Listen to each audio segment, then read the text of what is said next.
வரீங்களான்றதை பொறுத்தது. சில பேர் டீம் லீடரா ஒரு இடத்துல இருப்பாங்க, அப்புறம் டக்குன்னு வேற ஒரு கம்பெனி மாறி வேற ஒரு ப்ராஜெக்ட் போவாங்க, அப்புறம் வேற ஒரு கம்பெனி மாறி இன்னொரு ப்ராஜெக்ட் போவாங்க. ஸோ இப்படியே மாறி மாறி 5-6 கம்பெனி மாறி கடைசியில் வந்து ஒரு இடத்துல உட்காருவாங்க. அப்போ யூபிஎஸ் இன்டர்வியூ கேட்கும்போது அவங்களோட ப்ரொஃபைலில் பார்த்தீங்கன்னா 4-5 கம்பெனி மாறி வந்ததை பற்றி போட்டிருப்பாங்க.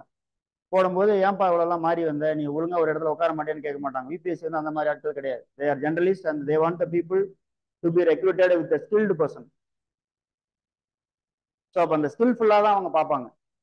சரி, அப்படி நீங்கள் யோசிக்கணும். That's it. ஸோ யூபிஎஸ்சியோட இதுவே ஃபார்முலாவே உங்களுக்கான திறமை அப்படின்றது வேணும். நீங்கள் ஏழையா இருங்க, பணக்காரங்களா இருங்க, ஜமீன்தாரா இருங்க, யாரா வேணாலும் இருங்க, பட் உங்ககிட்ட ஸ்கில் இருக்கா உள்ளவாங்க அப்படின்றதான் எடுத்துப்போம். சரி, அதை மட்டும் மைண்ட்ல வைங்க. So if you are working person, yes you can try. You have the better chance to get in to the UPS than the others. சரியா? ஏன்னா நீங்க உங்களோட மைண்ட் வந்து டிஃபரன்ஷியல் மைண்டு. சரியா? ஒர்க் பண்றதே ஒர்க் பண்ணிக்கிறீங்க, இந்த பக்கம் படிக்கிறதும் படிச்சுக்கிறீங்கன்ற போது நார்மலை விட நீங்க வந்து ஸ்கில்டு தானே. புரியுதா? அவ்வளவுதான். இதுல ஒருவேளை அந்த ஸ்கில் இல்லாம ஒர்க் பண்ண முடியுமா நம்மளால? ஸ்கில் இல்லாம ஒர்க் பண்ண முடியாதுல்ல. ரைட்.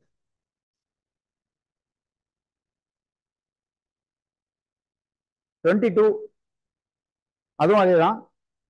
22 அப்படின்றதும் லிட்டரலா I am a homemaker. I am homemaker. Can I prepare for this exam?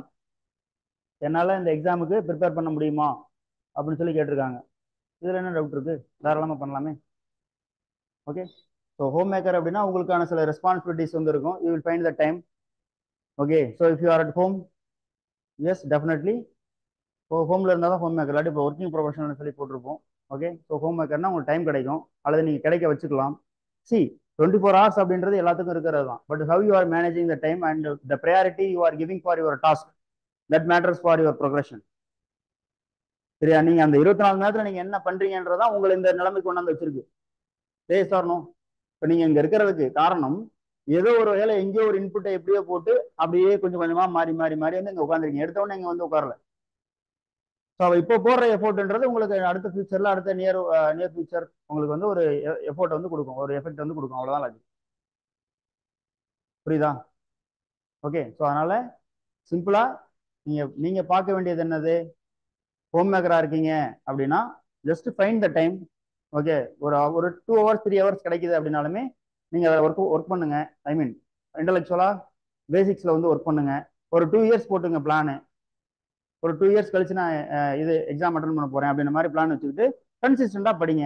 நீங்க படிக்கிறது கரெக்ட் தானா அப்படின்றத ஒரு மென்டாரை வச்சு செக் பண்ணிக்கிங்க. சரியா? ஸோ டெஸ்ட் எழுதி பாருங்க. So process, normal process, just undergo the normal process of preparation for UPSC. Then definitely you will get into the service. That's it.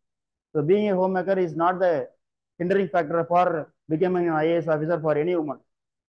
So Indian woman is so stronger than any other woman across the world because they are the sole responsible for everything happening in the home. Whatever happens in the home, the marmagal will be responsible for that.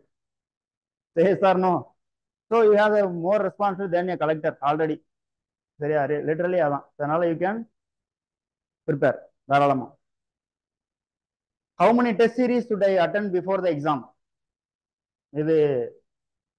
இது quantify பண்ண முடியாதுங்க. எத்தனை test series attend பண்ணணும்னு சொல்லி quantify பண்ண முடியாது. இது ஒவ்வொருத்தரோட இன்டெலெக்சுவல் இதை பொறுத்து. பேசிக் நான் சொல்லிடுறேன். டெஸ்ட் சீரிஸ் அட்டன் பண்றதோட சயின்ஸ் நான் சொல்லிடுறேன்.